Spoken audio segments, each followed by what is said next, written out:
بسم الله الرحمن الرحيم. الحمد لله الذي علم بالقلم، علم الإنسان ما لم يعلم، وتكريما وتعظيما للقلم وللكتابة قال الله تعالى: نون والقلم وما يسطرون.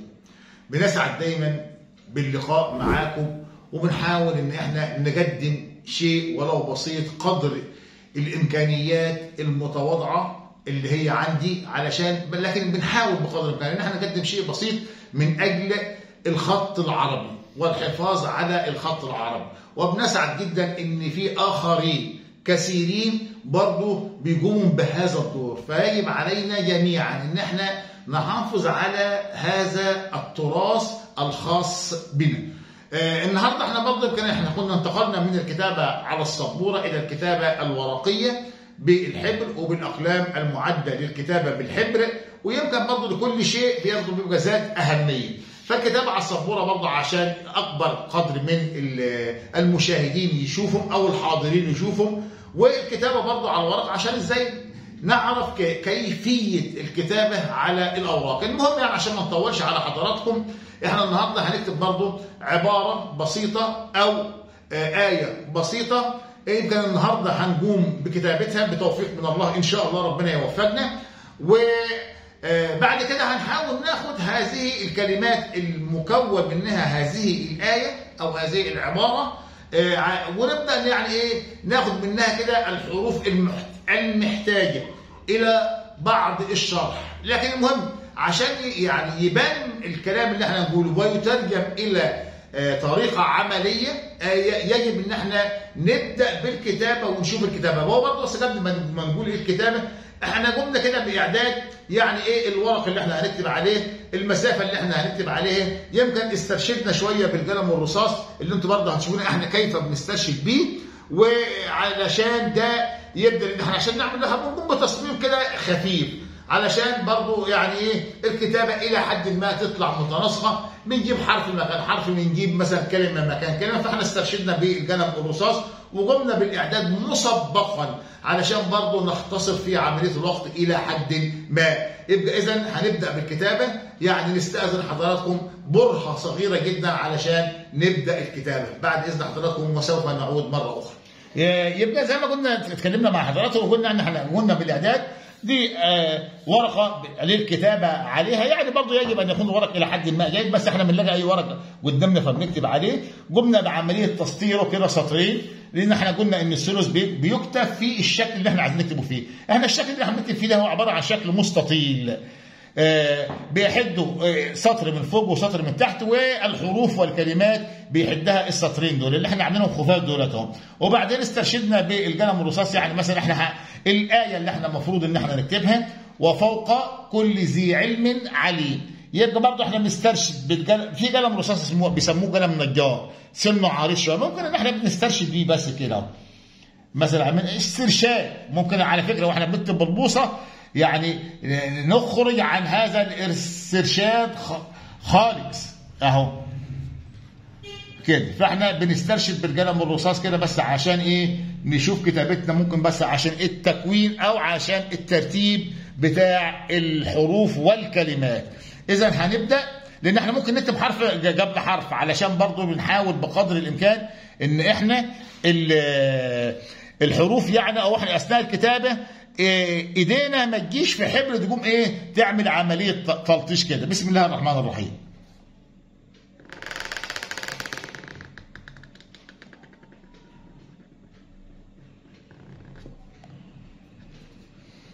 في قاعده هنا هنبدا نتطرق اليها وهنشرحها بالتفصيل ان شاء الله، اللي هي الفاء مع الواو.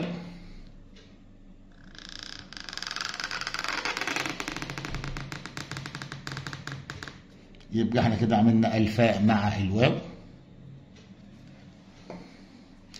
القاف، نلاحظ ان هذه الرؤوس متشابهة، الفاء او الواو او القاف، وهذا الكلام سوف نتعرض له ان شاء الله في المرة القادمة بإذن الله بإذن الله.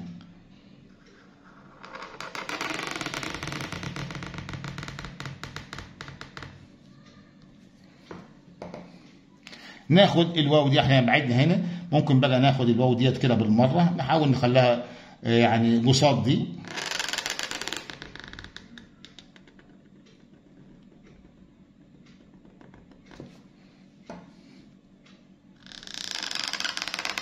وبرضه على راحة الكاتب ممكن كان يعمل ديت مثلا على سبيل المثال يعني خنجرية، أو أنا هنا بنعملها واو مجموعة على حسب استحسان الكاتب. الكاف بنعمل الرأس بتاعها كده بترويسة، وبناخد دي كده وبيبقى إلى حد ما فيها ليونة، بنمشي ونطلع. بس أهم حاجة وأنا طالع كده الطلوع ده نلمس فيه البداية بهذا الشكل أهو، ننزل عليها تاني تقوم تزيد شوية من التخانة بتاعتها، لأن هنا طلوع ونزول يعني تلتين القلم. وبعدين نعمل الكاف بالمرة علشان يعني تلحق إنها تجف. الطول ممكن نستغله، نزود الطول شوية من أجل إنها يعني إيه تكفل معايا شوية في المساحة. طيب آدي اللام،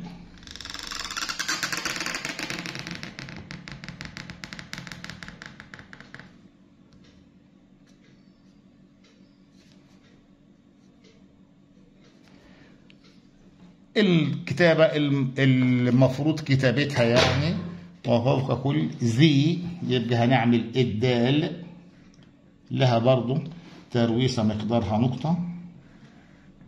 الجزء ده فيه ليونة انسيابي كده، وبعدين بناخد منها ونمشي المسافة المحددة اللي هي المفروض انها 4 نقاط يعني. في ترويسة هنا صغيرة جدا اهي، وهنا برضو كان في ترويسة كده اهي بسن القلم كده بنعملها. وبعدين الياء برضو عشان التركيب، عشان كده احنا كنا مسترشدين بالقلم الرصاص.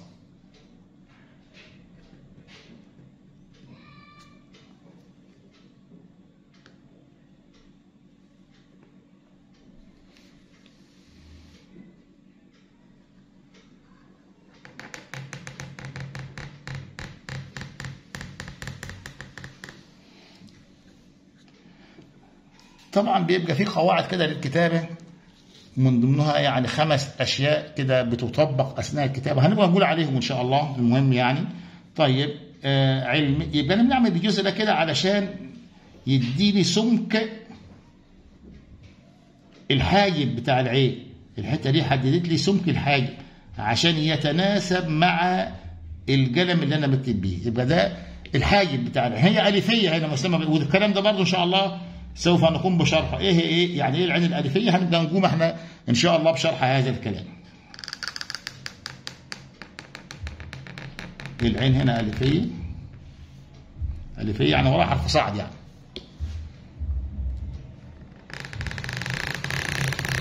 يعني طلعنا لفوق بهذا الشكل، بننزل برضه ثاني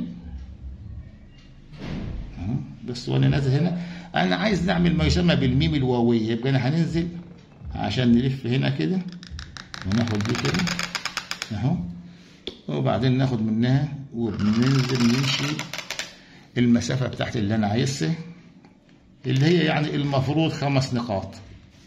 والجزء ده بيتعمل رسم بالقلم بهذا الشكل.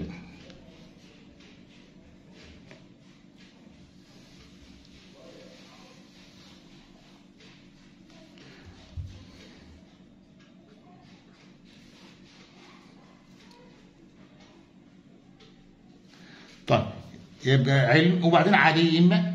يبقى برضه هنا تكاد يكون كلمة عليم فوق علم. ذي علم ده الإنسان مثلا أو العالم، لكن عليم يعني يمكن يعني متمثل في الله سبحانه وتعالى، فلازم نخلي كده وكأن ديت يعني متعبر عن كلمة الله إن هو يعني علام الغيوب، فنخلي كلمة عليم كده فوق كلمة ذي علم. ذي علم يمكن وانا مش يعني ماليش في التفسير، ولكن الواحد بياخدها كده يعني من سياق تتابع الكلمات.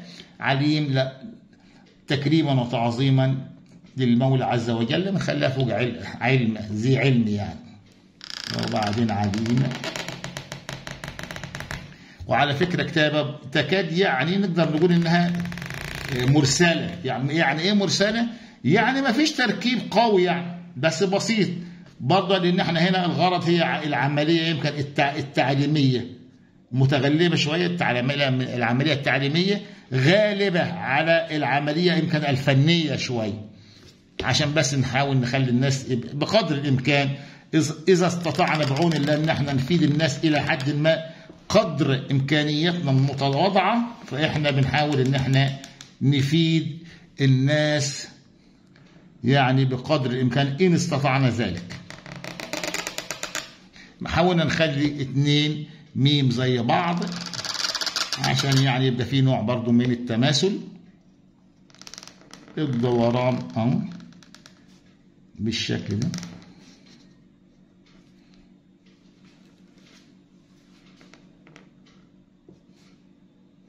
الجزء برضه لو اتعمل رسم بهذا الشكل طبعا بيكون افضل يعني. فانا كده يمكن خلصت. فانا عايز نحط بس النقاط بتاعتي نملي بها بعض الفراغات، وعايز برضه نقفل ديت بحيث تنزل على خط واحد كده اهو. فحطيت ديت هنا. النقاط برضه بنحاول بقدر الامكان اننا نظبطها اهي. وفاء يبقى ديت الفاء اهي، النقطه بتاعت الفاء وفوق، وبعدين النقطتين بتوع القاف اهو. النقطه بتاعت الذال ما اعتقدش ان كده في نقاط باقيه. بحلو كده يمكن خلصنا الحاجات الاساسيه. بنمسك بقى اقلام اقل علشان نبدا نحط بيها التشكيل بتاعي طبقا ل يعني النطق يعني.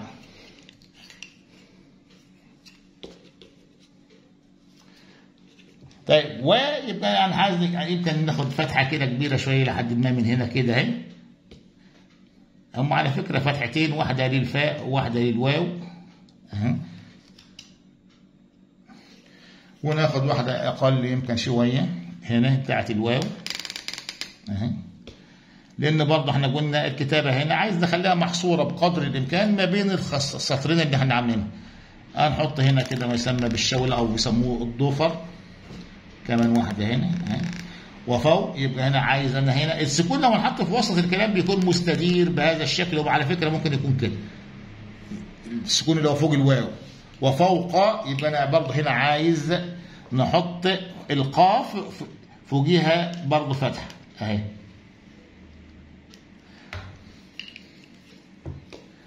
لو حطينا هنا ما يسمى بالميزان كده عشان نملى بس بقدر الامكان الفراغات. وفوق كل. طيب يبقى هنا انا عايز نحط ضمه اهي، الكاف مضمومه.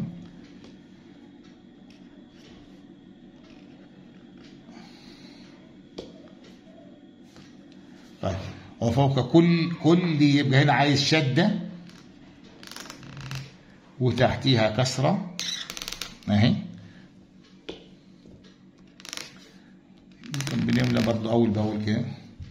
وفوق كل ذي يبقى خلاص تبقى مكسوره علم ماشي. بس هنا نلاحظ ان هنا ما فيش يعني ايه ما فيش فتحات ولا في حاجه نبدا بها الفراغات اللي فوق، فهنبدا نستغل بعض الحاجات كده يعني.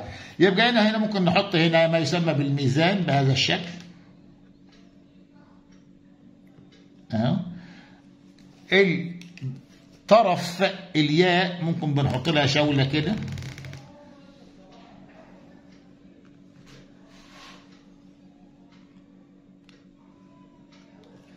ونرجع نحط تاني هنا برضو جنبيها. نظبط الشوله دي شويه كده ايوه. ميزان كمان هنا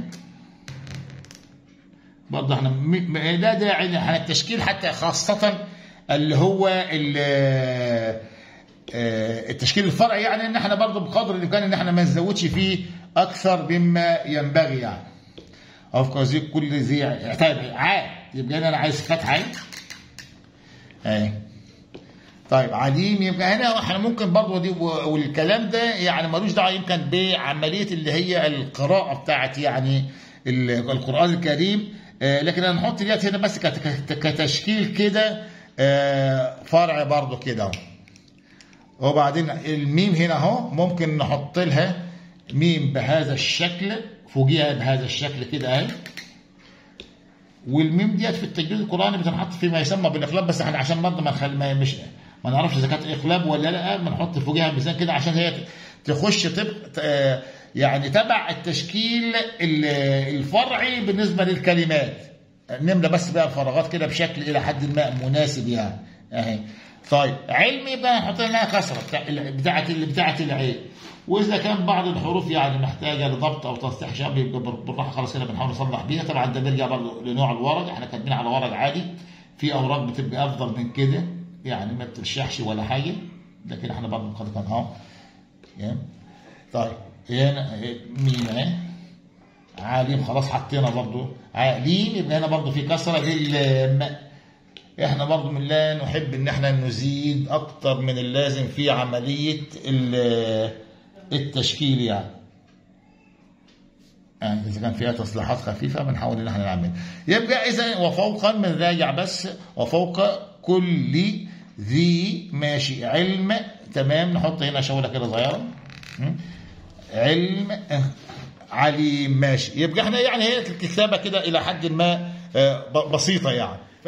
يبقى بعد اذن حضراتكم يعني احنا كتبنا هذه الكتابه المتواضعه وقلنا انها كتابه بسيطه يعني غير معقده التركيب، لان احنا بنقول اهم حاجه برضه الحروف تبقى منضبطه، الكلمات الى حد ما منضبطه، ثم التكوين البسيط ده الكتابه المرسله دي تكون منضبطه برضه من اجل التعليم. لكن احنا برضه عايزين نقول حاجه ان شاء الله في الفيديو القادم احنا لو مسكنا اللي احنا كتبناه اهو بهذا الشكل، فاحنا ان شاء الله هنمسك الجزئيه اللي هي الاولى دي، هنمسك احنا الجزئيه الاولى دي، الجزئيه الاولى اللي هي الواو والفاء والواو والقاف، لان هي حروف الى حد ما حروف متشابهه.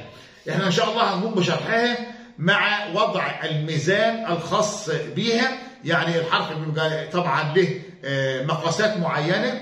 وحده القياس زي ما حضراتكم عارفين هي النقطه من الجانب ده المكتبيه، فهنقوم بشرح هذه الحروف بالتنقيط بالميزان يعني الخاص بكل حرف، وايضا في بعض القواعد الخاصه بهذه الجزئيه. احنا برضه مش عشان ما نطولش ونطول على حضراتكم، ان شاء الله يعني هننتظر الفيديو القادم علشان نقوم بشرح هذه الجزئيه من هذه يعني الآية البسيطة ذي الكلمات البسيطة المتواضعة في مهارة الكتابة. إن شاء الله نشرح الجزء ده إن شاء الله في المرة القادمة بإذن الله. نستأذنكم والسلام عليكم ورحمة الله وبركاته.